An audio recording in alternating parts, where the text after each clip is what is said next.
Olá pessoal, tudo bem? Espero que estejam bem.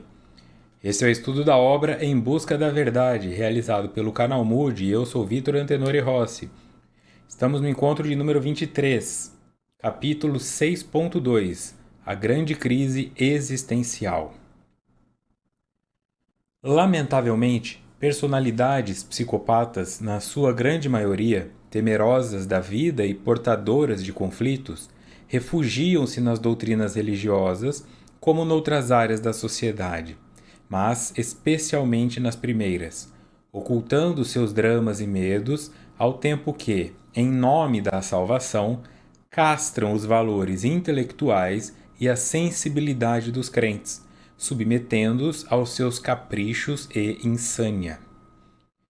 Ela começa falando sobre a religião de forma geral, né, tendo tomado o poder do domínio intelectual sobre as pessoas, e ela fala sobre personalidades psicopatas que se infiltram nesses meios.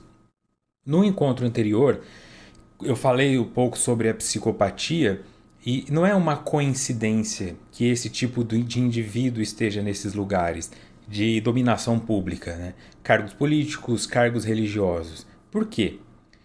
Porque um não psicopata, uma pessoa que consegue enxergar no outro sentimentos, enxergar no outro um eu, né, ou um tu, ela não consegue ficar muito tempo neste lugar.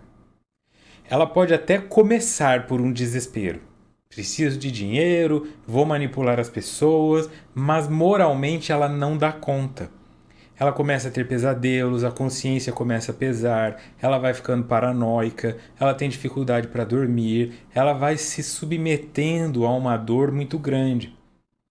Para que você consiga ficar ali olhando para uma pessoa que você sabe que é pobre, que ganha um salário baixo, que vai te dar uma parte desse salário para você roubar, porque você não vai usar isso em favor dela, olhando nos olhos dela, você tem que ter um traço de psicopatia.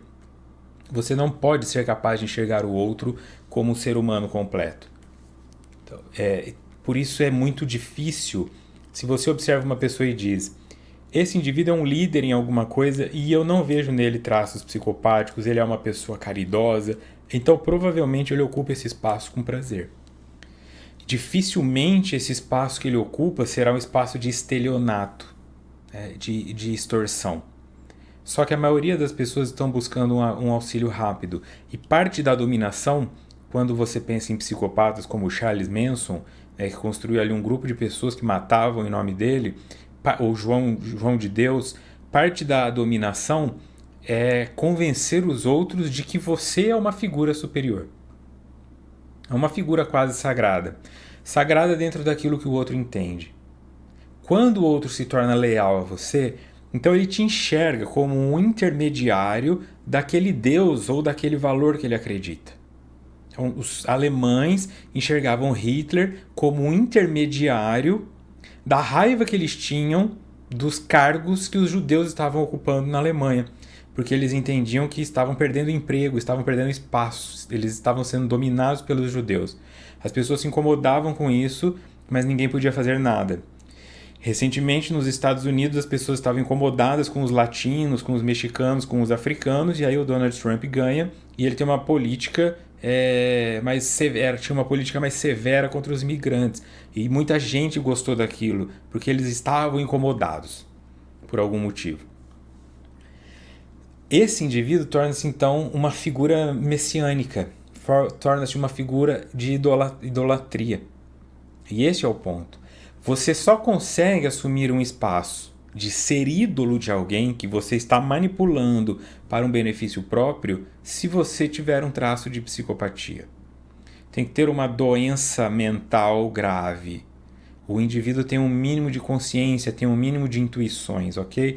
Então pessoas boas elas podem até tentar fazer isso, mas elas não conseguem sustentar essa conduta por muito tempo, e nós vemos aí alguns líderes religiosos que estão há décadas fazendo isso descaradamente, e políticos que estão há décadas fazendo isso descaradamente, e você não vê no indivíduo nenhum traço de remorso, culpa. Basta observar qual desses indivíduos em algum momento apareceu em público e falou: pessoal, me desculpem, eu enganei vocês. lá atrás eu tomei decisões. Não, eles estão sempre certos, os outros que vieram depois aqui erraram, dê mais uma chance que eu vou consertar o que fizeram. Eles nunca estão errados. E você, em algum momento da sua vida, se você é uma pessoa não psicopata, você já não sentiu-se errado? É simples. Se você idolatra um indivíduo que nunca esteve errado, se você idolatra um indivíduo que você sabe que fez coisas escusas, ilícitas, não se arrependeu delas e continuou fazendo, então você está num polo de cegueira. Seria interessante dar uma vasculhada nisso tudo e entender por que mesmo que eu continuo votando nesse cara, por que mesmo eu continuo indo a essa igreja, por que eu continuo nessa casa espírita e assim vai. Esses indivíduos, então, castram os valores intelectuais e sensibilidades dos crentes, não os deixam pensar, submetendo-os aos seus caprichos e insânia. Proíbem tudo quanto pode proporcionar-lhes alegria de viver, liberdade de pensamento, ampliação do sentido da vida, exaltando a experiência humana, porque se encontram conturbados e invejam os saudáveis. Condenam tudo quanto lhes constitui sofrimento, pela covardia que os caracteriza em relação ao autoenfrentamento, preferindo a sombra à plenitude do self. Por isso eu disse lá atrás, se quem fez as leis gostasse de maconha e não de vinho, maconha seria permitida e vinho seria proibido. O que incomoda o indivíduo, ele não quer que o outro faça. Pode ser que o incomode porque está na sua sombra, ou pode ser que o incomode porque ele entende que a verdade dele é absoluta. Então, nem todo mundo que odeia homoafetivos é um gay enrustido. Alguns são. Só que alguns são apenas héteros bem resolvidos que não aceitam que o outro não pense igual a ele. Então, ele se torna um agressor. O conteúdo que tem na sombra dele é a ignorância, de não entender que o outro é diferente dele. Ele entende que o outro é uma extensão dele.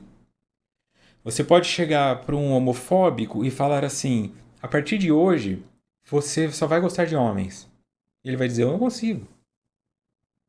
Se ele não consegue gostar de homens porque o desenvolvimento dele naturalmente foi em gostar de mulheres, por que ele pensa que o gay vai conseguir fazer isso? Começar a gostar de mulheres. Nosso desenvolvimento simplesmente acontece.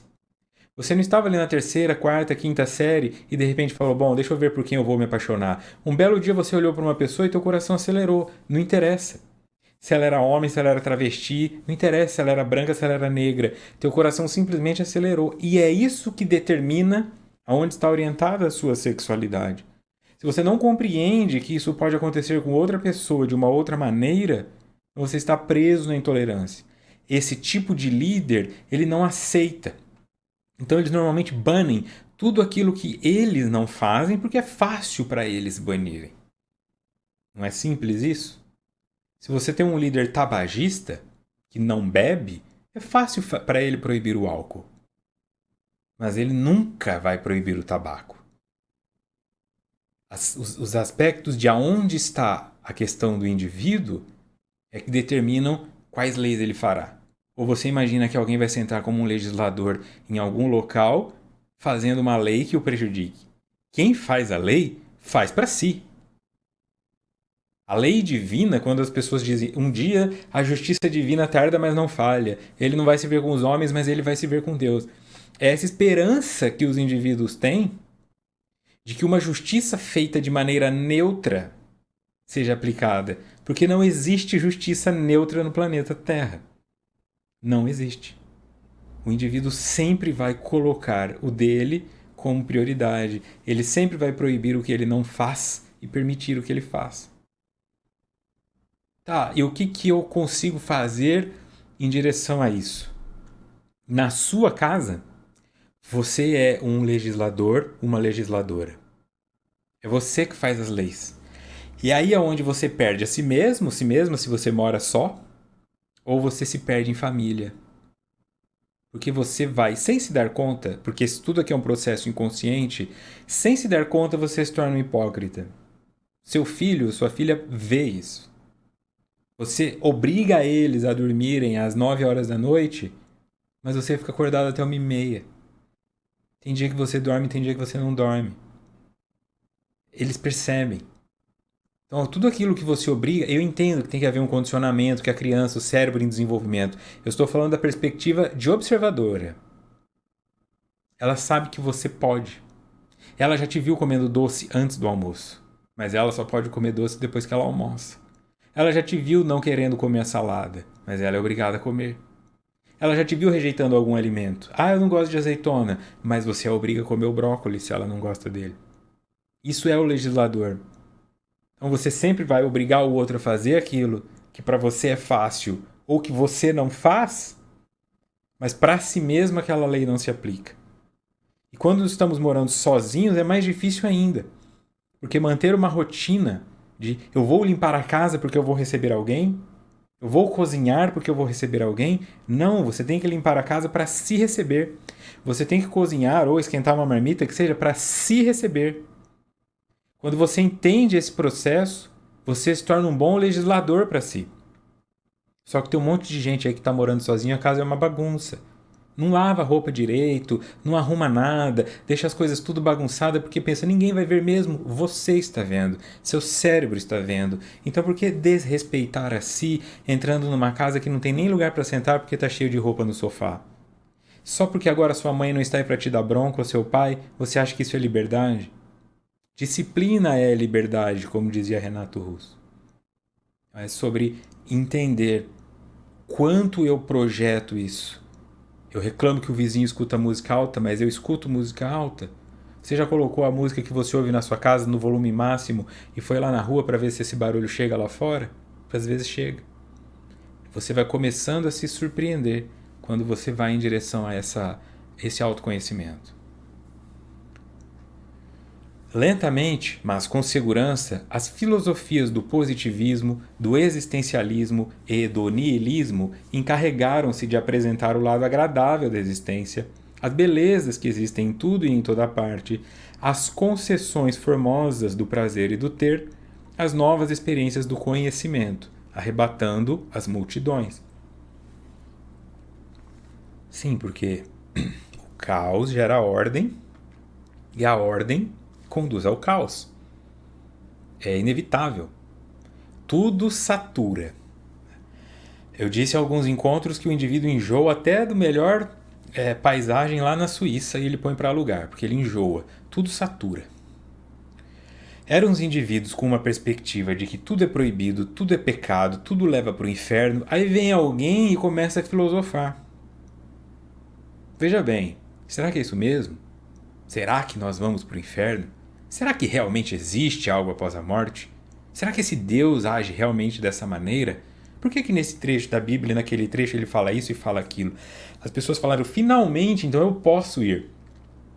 E isso mais anterior foi o que Martinho Lutero fez na Reforma Protestante. Ele se cansou do domínio, principalmente da Igreja Católica, e falou, nós vamos protestar contra isso. É muita imagem, muita informação, muito dogma, vamos tentar uma coisa mais livre. E aí as pessoas falaram, finalmente alguém que deixa eu ser o que eu sou. Aí eu posso gritar, posso ajoelhar, eu posso fazer o que eu quiser, eu não preciso ficar senta, levanta, fica em silêncio. Vai entrar em algumas igrejas. Parece às vezes que você está num manicômio. E eu não estou falando isso no sentido pejorativo, eu estou falando isso no sentido positivo, porque é uma experiência catártica. Você já foi num encontro de vigília de Pentecostes? É maravilhoso. 40, 50, 100 pessoas, cada um orando de um jeito diferente, gritando, um ajoelha, outro grita, outro começa a tremer. É libertador, porque você pode fazer o que você quiser lá, mesmo ficar em silêncio. Se você não vai lá para julgar as pessoas, se você vai lá para poder colocar para fora, aí você chora, você ajoelha, tudo que você fizer lá é normal. Então isso é um manicômio, é bom. É bom que você possa ter isso voluntariamente de vez em quando. Seria mais interessante que isso fosse feito só pela meditação, sem tanto animismo, como eu já disse. Mas se ainda é necessário um pouco de animismo, vá lá sentir a energia, porque se cria uma egrégora, né? Uma energia coletiva que vai invadindo, onde não há um julgamento. Mas vai fazer isso no centro espírita, vai fazer isso numa igreja católica, vai fazer isso numa mesquita. Você não pode. Então a religião se aprisionou. Aí o protestantismo começou a ficar muito severo, muito conservador. Começaram a aparecer essas igrejas neopentecostais ou essas igrejas com uma outra vertente ainda assim evangélica, mas de outra maneira, como a Bola de Neve ou Koinonia, que são igrejas que têm como objetivo, o pastor às vezes faz o culto de bermuda e camisa cavada e é todo tatuado, por exemplo. Isso é bom, porque as pessoas começam a precisar disso. Tem igreja focada em comunidade LGBT. São espaços que mostram que o indivíduo precisa de Deus, só que ele não precisa de um Deus que faça sentir culpado pelo que ele é. Ele pode sentir-se culpado pelo que ele faz.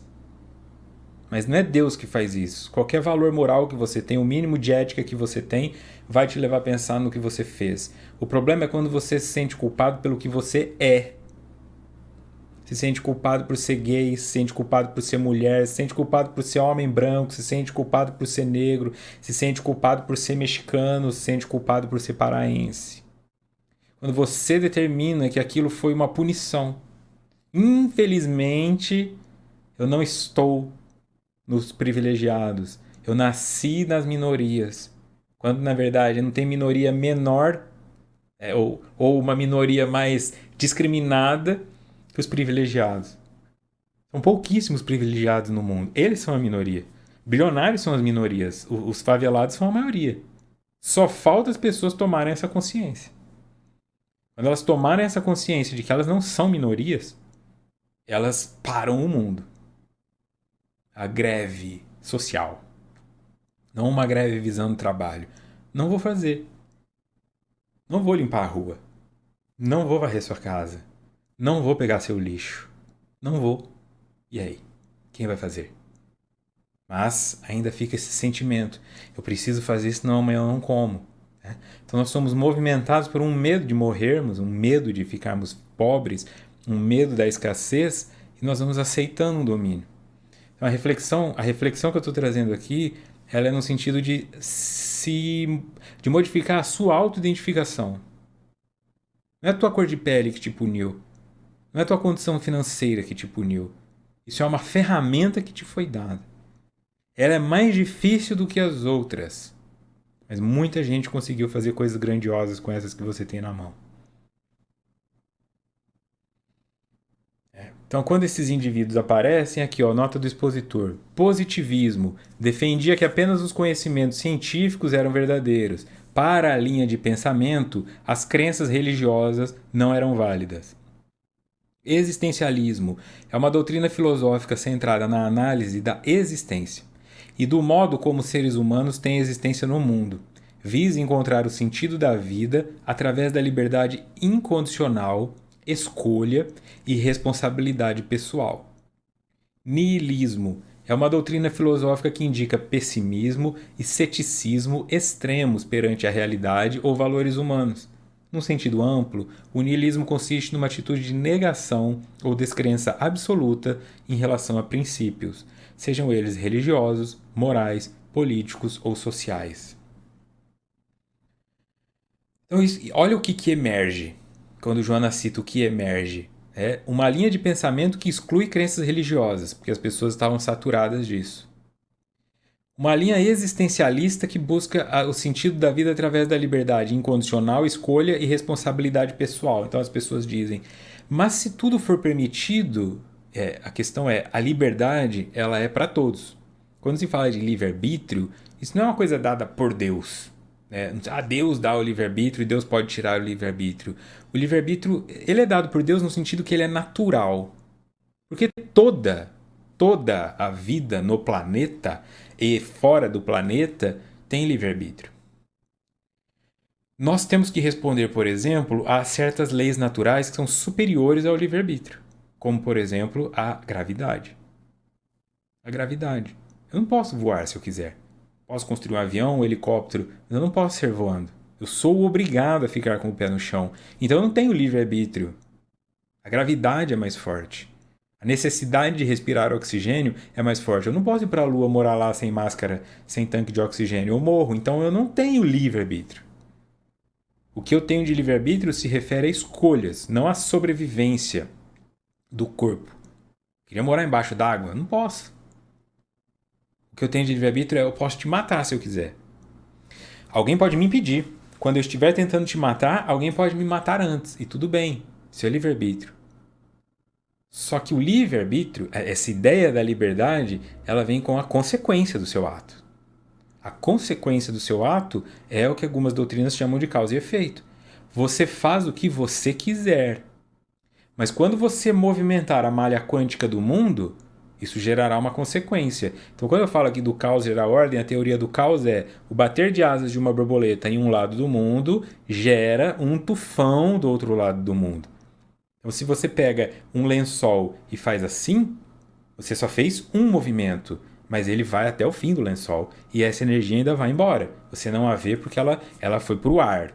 Mas se o lençol fosse infinito, isso ia gerar uma movimentação até que a sua energia não fosse suficiente para movimentá-lo. Você fez um movimento só. Então significa que se você olha para uma pessoa e fala para ela, ô gordo feio, isso pode levá-la a cometer suicídio daqui a um mês. Você matou essa pessoa. Porque ela usou o livre-arbítrio dela para cometer suicídio e você usou o seu para engatilhar isso nela.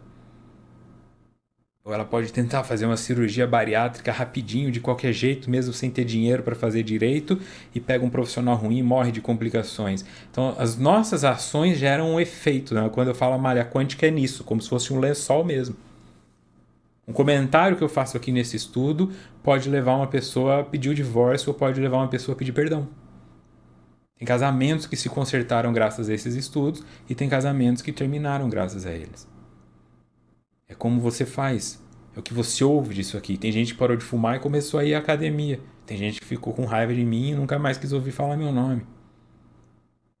E você, como ser no mundo, se você buzina para um ciclista, se você buzina para alguém que está no carro à frente, você está criando uma ação. Essa ação vai gerar uma reação. Se no carro da frente tiver um cara que já está pé da vida, aí ele vai descer daquele carro e vai te dar soco. E você tomou esse soco porque buzinou. Compreender isso aqui, então o que vai acontecer com esses políticos, com esses líderes religiosos que estão enganando essas pessoas? Eu não quero nem saber, eu não sou eles. Eu já tenho o meu para me preocupar. Eu sei que não vai ser pouco. Eu sei que vai doer. Eu sei que eu não queria nem um momento estar lá no lugar deles, tomando aquele champanhe caríssimo com o dinheiro dos outros. Mas eles estão. Então só nos resta sentir muito por eles. Esse espaço que começa a ser trazido para as pessoas de poder falar isso era importante. O niilismo vai no contraponto, né? Então a igreja vai levar você para o céu ou para o inferno, que são dois extremos de vida, né? Céu, celebração, inferno, dor profunda. Aí vem o niilismo e... whatever. Tanto faz. Siga, não siga. Creia, não creia. Faz o bem, não faz o bem. Você vai morrer mesmo. Nada do que você faça vai ter um resultado definitivo. E as pessoas falaram, que alívio. Lá no fundo fica uma coceira, né? Será que é verdade? Mas e se não for verdade? Mas em alguns momentos, o niilismo, mesmo que você nunca tenha lido Nietzsche, por exemplo, o niilismo ele chega em você. O niilismo chega no ser humano. Às vezes o niilismo chega no seu cachorro. Tem dia que o seu cachorro deita e ele não quer mais latir para quem tá na calçada, já reparou? Ele só olha assim. O que aconteceu? Ele tá assim, latir ou não latir, eis a questão. Não faz diferença. Então ele chega. É naqueles momentos em que você pensa, por que eu tô fazendo isso tudo mesmo? Que diferença faz se meu filho vai dormir às 9 ou às 10? Que diferença faz se ele vai comer? Aí a criança vai ficando toda disfuncional. Quando você pega aquela criança viciada em guaraná, aquela criança que já tá obesa, aquela criança mal educada, é o niilismo. Tanto faz. Não tenho vontade de mexer com isso. Você vai desistindo. Então, tudo, seja a religiosidade, ou seja o niilismo, o existencialismo, o positivismo, tudo em excesso faz mal. Você precisa ter um pouco de crença religiosa na sua vida, seja ela qual for. Você precisa ter um pouco de disciplina e compreensão de que a sua liberdade não é incondicional. E você precisa ter uma ideia um pouco positiva da vida, que não é pessimista, que pode ser que tenha algo depois, ou que tem uma recompensa pela sua virtude. Voltando em Joana. A hipocrisia religiosa não pôde suportar a realidade dos comportamentos humanos, rompendo os limites que lhes foram impostos multimilenarmente, atirando-se com sede excessiva nos usos que se transformaram em abusos de consequências igualmente danosas. Não dá. essa representação bíblica de Moisés descendo do monte, vendo as pessoas naquela rave e quebrando as tábuas, é isso. Foi o que a igreja fez. As religiões, de forma geral, fizeram. E os políticos, de forma geral, fazem. A religião coloca o Satanás. Os de esquerda colocam os capitalistas. Os capitalistas colocam os de esquerda. Sempre tem um Satanás em toda a crença, percebe? Sempre tem um inimigo. É o rico contra o pobre, o preto contra o branco. Sempre tem um inimigo a ser vencido. Mas tem gente boa entre os socialistas, tem gente boa entre os capitalistas, tem gente boa entre os do centro, tem gente boa entre os nihilistas, tem gente boa entre os católicos. Mas eu rotulo. E quando eu rotulo, eu discrimino. Isso é discriminação, é pegar um objeto que está no todo e separá-lo. Isso é discriminar. Eu vou colocar etiqueta vermelha nessas flores. Isso aqui é discriminar as flores. Quando você discrimina, todo preto é isso, todo branco é isso, toda mulher é isso, você está perdendo a essência daquele indivíduo e coletivizando ele de uma forma patológica. E ao fazer isso, você se coletiviza. Porque se você diz que o negro não presta e o branco presta e você é branco, você é obrigado a confiar em todos os brancos até que um te sacaneie. Aí quando você estiver lá no hospital porque tomou uma facada do agiota branco que falou que não ia te cobrar na porrada, quem vai vir fazer o curativo é a enfermeira negra. Aí você faz o quê?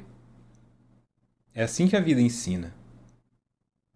Começar a pensar com profundidade quais são os processos discriminatórios que você projeta.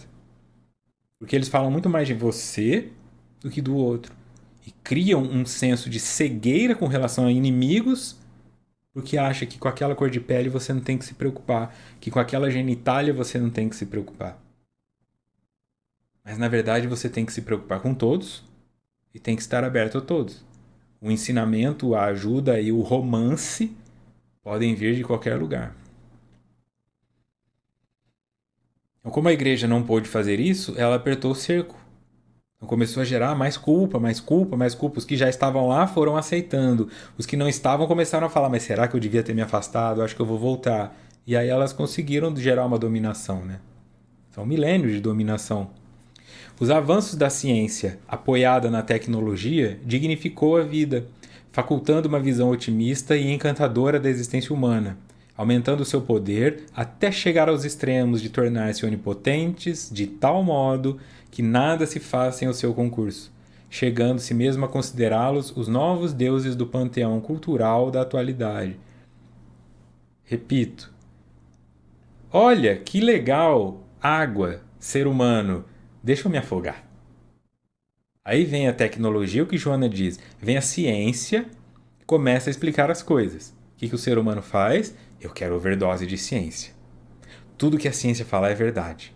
A meteorologia é uma ciência. Quantas vezes você viu ela acertar? A psicologia é uma ciência, mas quantos psicólogos não cometeram erros? Quer dizer, a ciência é o quê? É um saber. É um saber. Se fosse tão simples, por que ainda existiria a física?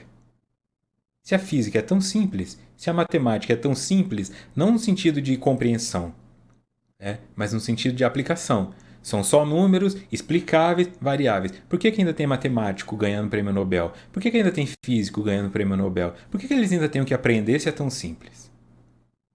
Então essas coisas que eles estão aprendendo agora,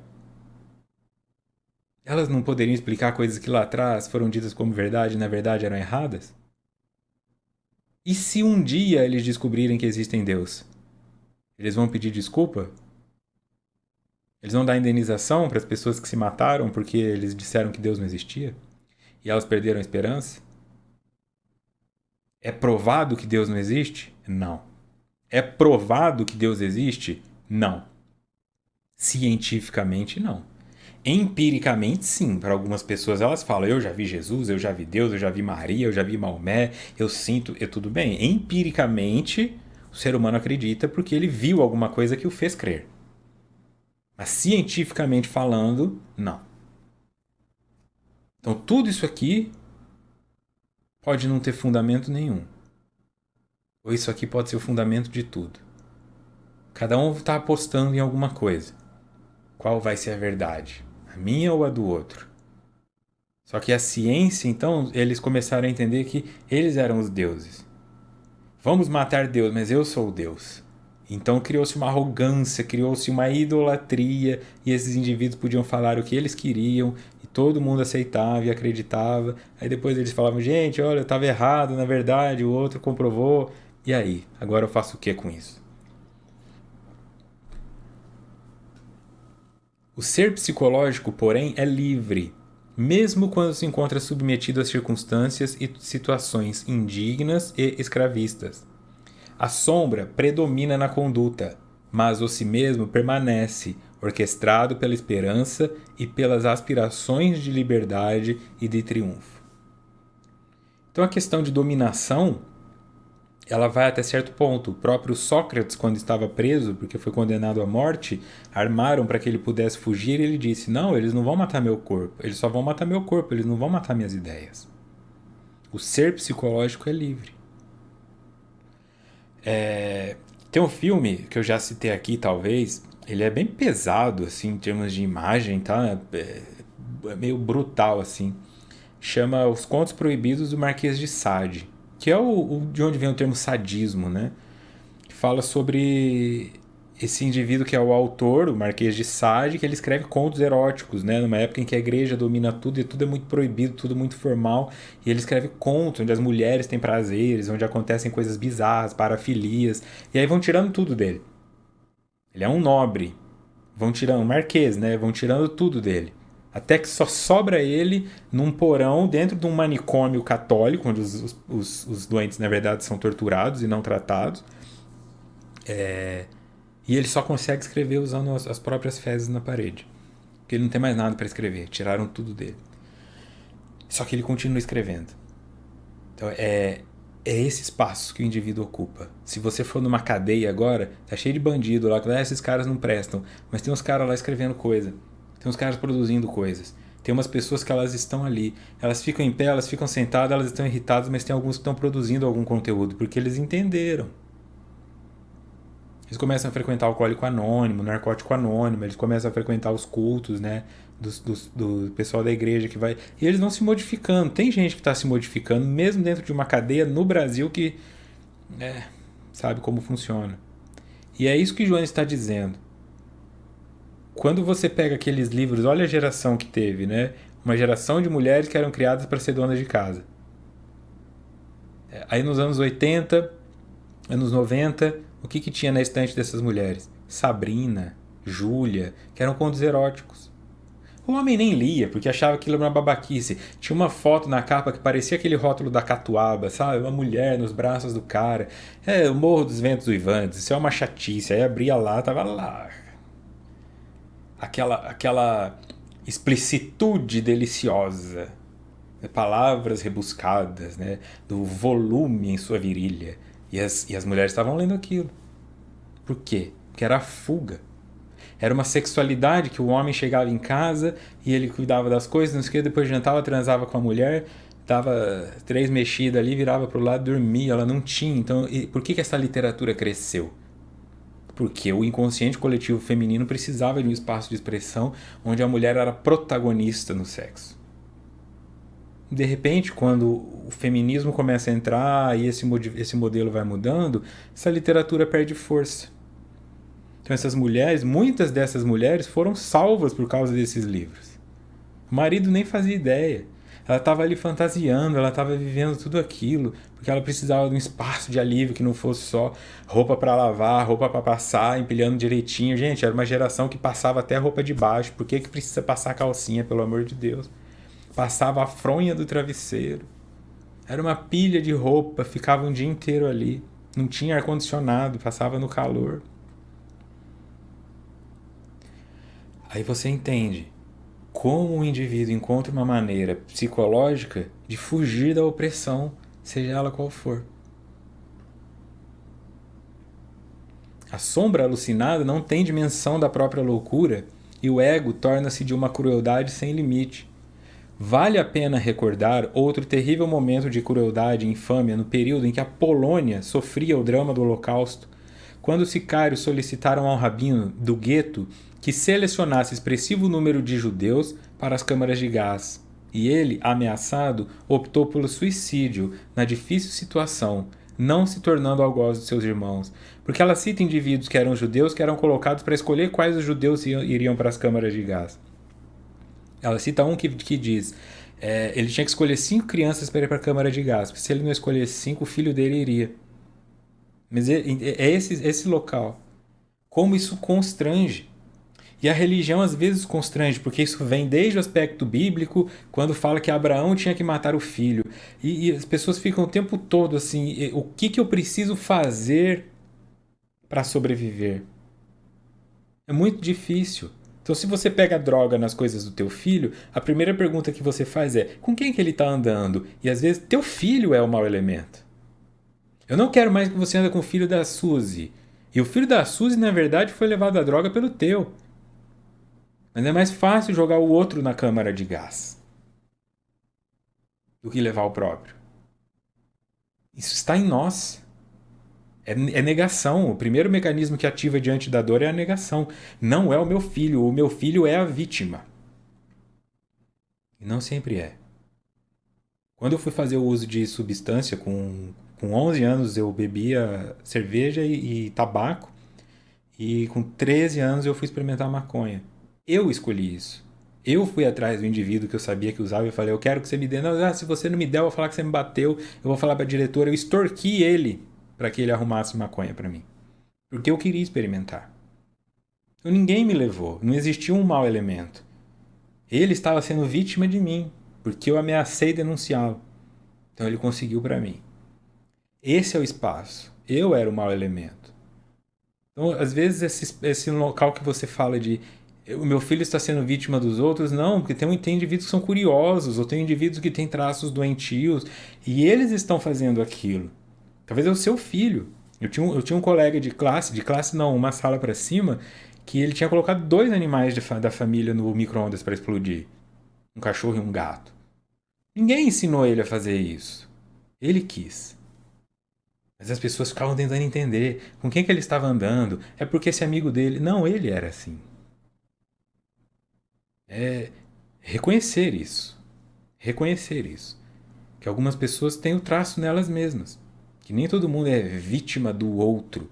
Que o livre-arbítrio é isso. E o seu filho, a sua esposa... Ah, ela foi seduzida. Não, ela quis. Ela quis. Com o personal trainer dela. Ela quis. Foi ele que a seduziu. Ela quis. E é difícil você aceitar que ela quis. Aí você vai e bate no cara. Não tem que bater nela nem no cara. Tem que fazer a mala e ir embora. Ela quis, ele quis. Os dois se divertiram, você não estava lá. Vai para casa. Ou perdoa. Mas não sai batendo nos outros. Ela não foi vítima da sedução do outro. Tá? Vítima da sedução do outro é a criança com o pedófilo. Adulto com adulto não é vítima. Só se estiver alcoolizado, drogado, mas consentido, sinto muito. É mais fácil ficar com raiva do outro, mas ela quis. Muito difíceis soluções em circunstâncias dessa natureza. Quando o self perde a dimensão da sua espiritualidade e deixa-se dominar pelo ego da sobrevivência física ao comando da sombra e dos arquétipos da esperança, da felicidade e do significado, passadas aquelas horas intermináveis. Soluções em circunstâncias dessa natureza. O self perde a dimensão da sua espiritualidade e deixa dominar-se pelo ego. Então eu perco a crença de que existe algo além daquilo que eu sei. E eu só estou preocupado com a sobrevivência física. Que é o que aconteceu com esses indivíduos no Holocausto. Da sombra dos arquétipos da esperança, da felicidade e do significado. Depois que passa, você volta. A fé é justamente isso, é você conseguir ser esse indivíduo quando está dando tudo errado. Essa é a dificuldade. É muito difícil você doar quando está com fome. É muito difícil você dividir quando te falta. Estes são os indivíduos realmente religiosos, que às vezes nem têm religião. Tá? Não é outro o fenômeno que diz respeito ao aborto provocado. como instrumento de libertação da responsabilidade e do trabalho, embora sabendo-se que a coabitação sexual, como é natural, leva à concepção que poderia ser evitada pelas pessoas egoístas que não desejam compromissos e se equivocam. Eu falei em um estudo, se você não está pronto para ter filho, não tenha. Você não é obrigado a ter filho porque fez 23, 26, 30, 40 anos. Não tenha. O Jonathan está sendo gentil, né? Olha, estamos transando. Puxa, engravidou? Quem diria? Oh, meu Deus, o sexo é para isso. Nós habituamos a transformar isso em um prazer lúdico, mas o objetivo da natureza é este: procriar. E a natureza é louca para procriar. A natureza quer procriar a qualquer custo. Tá? A natureza, sim, te seduz. Então são reflexões. Porque a responsabilidade tanto faz, né? Quando eu era adolescente, eu tinha um amigo que era um pouco mais velho, ele já estava na faculdade, então ele morava fora. E uma vez ele voltou, eu estava conversando com ele. Cara inteligente, passou em medicina, em federal e tal. Inteligente, assim, pelo menos boa memória, né? E ele, como que tá a sua vida lá? Ah, tô transando com um monte. E como é isso? Ele falou, olha o que saiu da boca dele. Com as bonitas, eu não uso camisinha. Com as feias, eu uso. Olha só. Olha a natureza. Olha a natureza do indivíduo. Então, se esse indivíduo... Por quê? Porque fala assim, engravidar ela é bonita mesmo, não tem problema. Porque eu não quero ter filho de feia. E feia provavelmente tem DST. Essa era a mentalidade de um estudante de medicina. O que eu faço com essa informação, né? Começa a aplicar na sociedade. A natureza quer procriar. A pessoa pensa, eu vou tomar a pílula do dia seguinte, eu vou fazer um aborto, tá tudo certo, mas ela não entende que isso pode ser evitado. Então Joana está colocando isso como um erro de conduta, uma irresponsabilidade, uma causa que gera um efeito. Não se esqueça que tem pessoas que quando vão fazer o aborto morrem. Que qualquer cirurgia que você faça no seu corpo pode gerar uma alteração no seu cérebro. Qualquer corte no corpo pode gerar uma alteração no cérebro que leva a uma alteração na personalidade ou no humor, tá? Isso é científico. Você faz uma cirurgia de bariátrica, pode ser que você volte da cirurgia em depressão. Ou pode ser que você volte da cirurgia super animado, porque isso gera uma alteração química no cérebro. Então, todo esse processo, além, é claro, do desgaste energético, além dessa conexão, se você acredita em parte espiritual, é uma outra vida que vai se formar dentro de você, é uma energia, né? Essa energia da área da sexualidade é a energia mais poderosa que nós temos no corpo. Não é legal ficar mexendo nisso, não, viu? Para a tua saúde. Desequilibra muita coisa. É só como a tua menstruação te desequilibra, imagina um aborto. Ela diz, por que a pessoa provoca o aborto? Porque não quer assumir a responsabilidade e o trabalho de criar alguém. Mas podia ter evitado isso. De igual maneira, o crime da eutanásia. Quando o paciente não deseja experimentar o processo degenerativo, os fatores decorrentes das enfermidades, as situações purificadoras pelo sofrimento, exigindo a interrupção da própria existência, em terríveis atos suicidas assistidos. Ou quando a família resolve pela interrupção da vida de um dos seus membros que lhe exaure os recursos com os procedimentos médicos de alto custo. E agora tem alguns países que estão legalizando a eutanásia. Se o indivíduo estiver em estado terminal, ele assina um termo e ele será colocado para dormir eternamente. A eutanásia, segundo ela, é um erro por quê? Porque naquele processo de dor insuportável haverá um aprendizado. Eu entendo que só quem está passando por isso pode dizer se dá conta ou não. Dor é dor. Dor é dor. Tá? Isso é Joana falando. Desencarnada lá do outro lado. Eu não sei. Se dissesse para mim, você vai ficar 4 anos numa cama sentindo dor insuportável. Eu não sei. Eu não sei se eu fico, né? Eu não sei se eu também não peço um adeus assistido. Porque eu não sei. Eu não estou passando por aquilo. Então não cabe julgamento. Ela refere sobre haverá um crescimento se você tolerar essa dor. Só que aí é onde entra. Bom, mas se eu acredito que existe vida após a morte, tá. depois eu tento. Mas isso é uma adiação, né? Um adiamento? É muito difícil. Aí é onde entra a religiosidade, vai entrar em conflito. Então tem gente nesse momento que está em doença terminal, está com quadro crônico de muito tempo e fica refletindo: mas se eu for embora eu estou cometendo suicídio, mas se eu cometer suicídio também, não é mais fácil eu lidar com isso lá do que aqui? Parece simples, mas isso vai entrando na cabeça da pessoa e ela não consegue mais fazer outra coisa, ela só fica pensando: eu morro ou não morro? Eu fico ou eu vou embora? Se eu for embora vai ser pior? Então não subestime o poder da dor.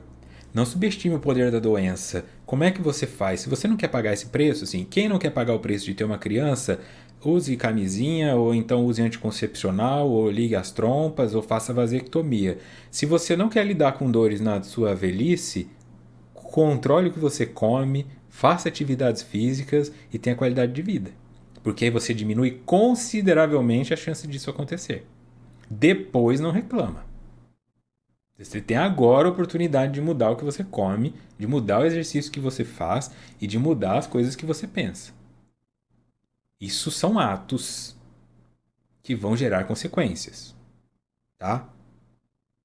Cada gordura que você come, cada carne vermelha que você come, cada cigarro que você fuma, é um tijolinho na tragédia. Então, faça a sua parte neste momento para diminuir a chance de ficar ali, dependendo dos outros na cama. Uma sociedade que mata indefesos, idosos, enfermos, irrecuperáveis e justifica-se, como pode tornar-se fraterna e solidária? Como quebrar esse gelo emocional de mulheres e de homens interessados apenas no momento fugaz pelo qual transitam, sem pensar na própria situação logo mais? Aí ela entra nas reflexões, né? O que nós podemos fazer com relação a isso? Está errado, não pode ser normalizado. Está errado. Uma nova religião psicológica, sem cultos nem dogmas, lentamente surge, a partir da visão holística de Jung, que vivenciou experiências mediúnicas inumeráveis com a jovem prima, Helena Preiswerk, na intimidade do lar, na personificação que o dominava, uma que outra vez, revendo-se como alguém do século anterior. Porque é dito que ela era médium, e Jung estava começando a carreira dele, foi quando ele fez o doutorado dele. Mas vamos aqui, ó, nota do expositor. No artigo Jung e as experiências mediúnicas de Everton Maraldi, em sua tese de doutorado, Jung relata seus estudos com uma prima de 15 anos de idade, Helene Preiswerk, que se dizia médium, mas a qual o autor concluiu se tratar, por fim, de uma histérica, em que se podiam observar várias ocorrências de sonambulismo. A perspectiva de Jung foi predominantemente patológica, seguindo os moldes da psiquiatria reinante. Ele chegou a reconhecer na mediunidade de sua prima, porém, certas expressões de genialidade, da psicologia do supranormal, que não condiziam com a sua idade e com o conhecimento adquirido por ela, denotando a complexidade envolvida no estudo desses fenômenos. Tá? Então, essa tese de doutorado de Jung se chama Sobre a Psicologia e Patologia dos Fenômenos Chamados Ocultos, de 1902, para quem tiver interesse em se aprofundar.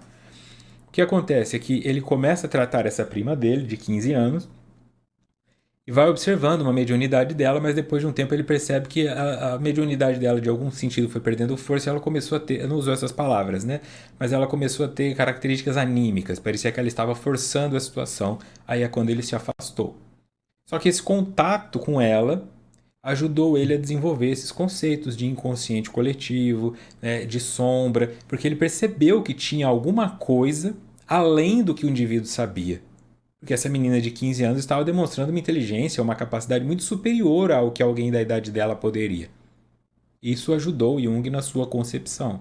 Mas o laudo, né, o objetivo, o respaldo final dele é que ela na verdade era histérica. Né? Histérica é pessoa que está sendo guiada pelo inconsciente, não é uma pessoa que faz aquilo conscientemente, mas que não tinha uma força superior ali que pudesse ser explicada com muita clareza, então por isso ele se afastou.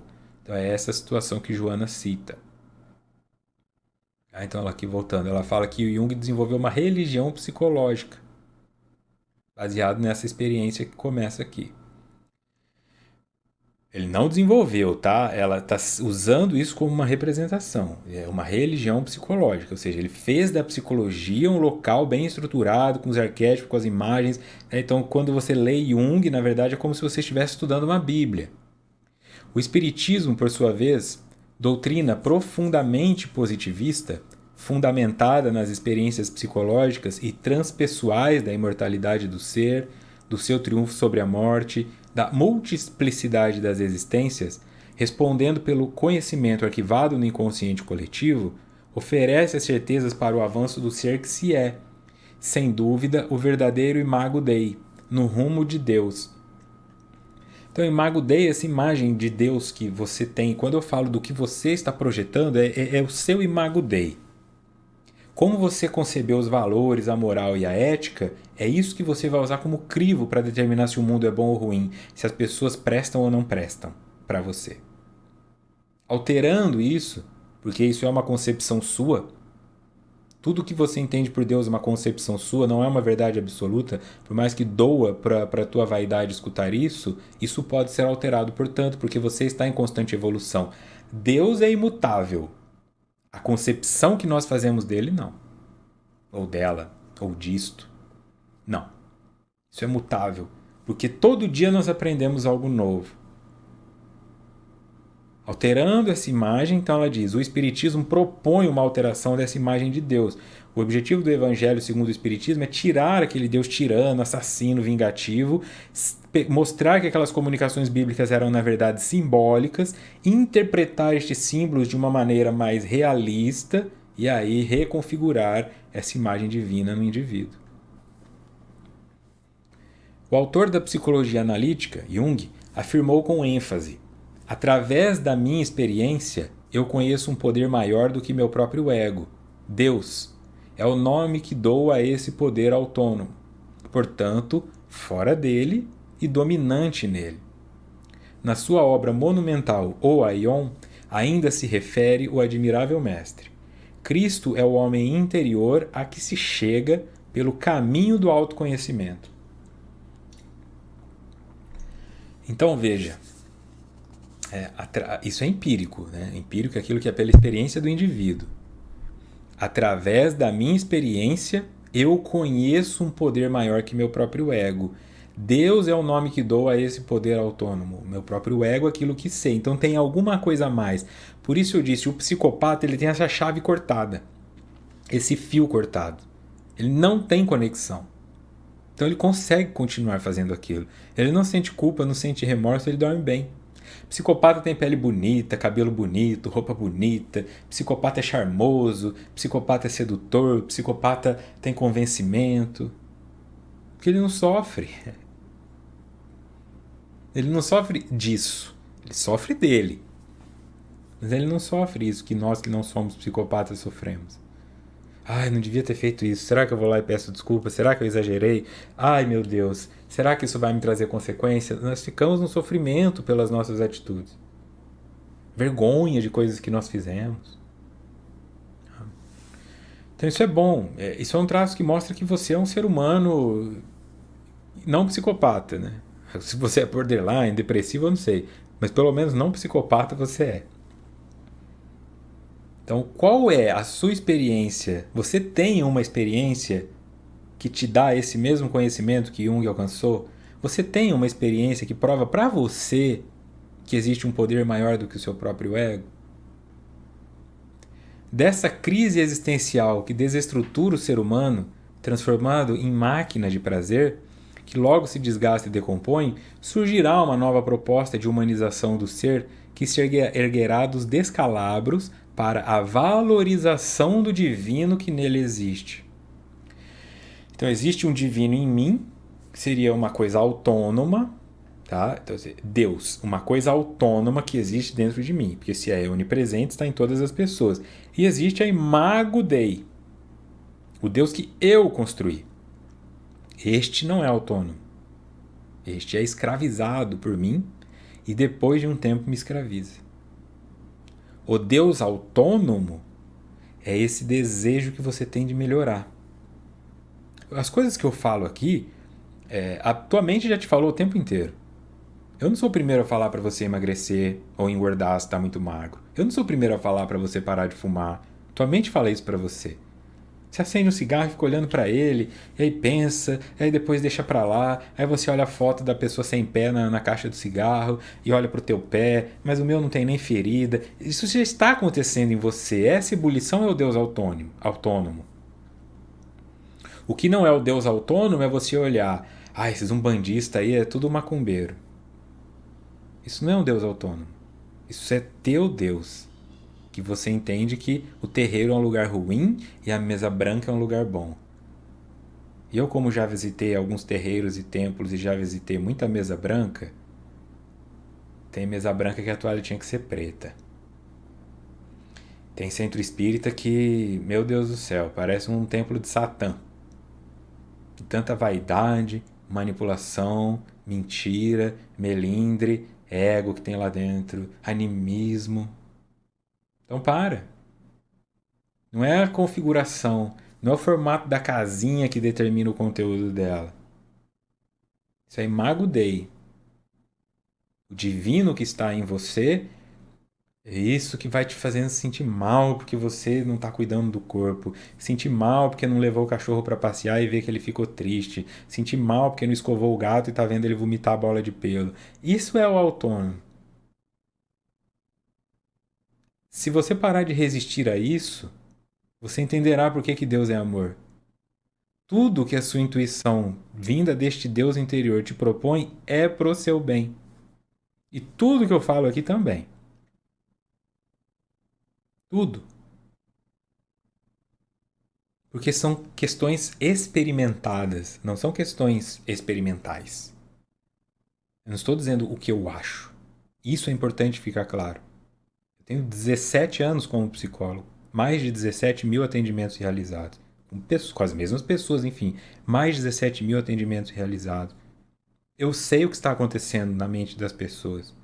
Eu vejo aonde elas têm padrões erráticos e aonde elas têm padrões assertivos.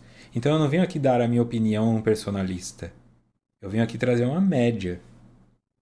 Eu venho aqui trazer um conhecimento que o sofrimento dos outros pode ser usado para ajudar você a não sofrer como eles. Mas eu não vou citar nomes. Se você confia, fala, realmente, as coisas que eu escuto neste estudo, elas estão sintonizadas com as culpas que eu sinto aqui dentro. Porque você está resistindo à cura. Você está resistindo ao amor. A sua intuição quer te curar, quer mudar seu comportamento, sua alimentação, seus pensamentos, sua relação com pornografia, quer mudar sua relação com a violência. Só que você está tão gostoso nisso, tão habituado e viciado, que não consegue achar que vai ser melhor. Será então factível acreditar-se no mundo melhor, saudável e abençoado, onde seja possível amar e ser amado, construir para sempre sem medo e sem perda, conquistando o infinito que está ao alcance. Ela começa usando o verbo será, então não é para agora, tá? Um dia, alguns de vocês já não estarão nesse corpo, já estarão ali embaixo da terra ou na urna funerária. Ela acredita que haverá um mundo melhor. Se as pessoas seguirem essas orientações, dadas pelo Deus autônomo, não pela Joana, não pelo Victor, não pelo Divaldo, não pelo Sadhguru, mas pela sua intuição, onde seja possível amar e ser amado, construir para sempre sem medo e sem perda, conquistando o infinito que está ao alcance. Eu tenho que ir em direção a isso, mas como é que eu vou alcançar o infinito se eu fico preso nesse finito aqui, ó? Isso eu posso ver, isso eu posso sentir. Aqui eu tô seguro. Nesse cigarro eu tô seguro. Nesse vídeo pornográfico com essa atriz que eu adoro, eu tô seguro. Tá seguro. Tá segurando por quê? Tá com medo de ir? Solta. Solta. Experimenta. Experimenta se ouvir. Experimenta ouvir o seu Deus interior. Para de ouvir os outros, para de me ouvir se for preciso. Mas medita, silencia e escuta. Quando você for comer alguma coisa, olha para essa coisa e vê que sua mente fala: cara, por que você vai pôr isso dentro de mim? Não ponha. Começa a interagir. Aí você entenderá o processo do que é a sua religiosidade, o seu Deus. Próximo encontro, dia 13. Dia 13, né? Dia 13 do 1, capítulo 6.3, O Ser Humano Pleno. E aí encerraremos então o capítulo 6. Boas reflexões? Espero que fiquem bem, então nos encontramos no sábado. Até a próxima.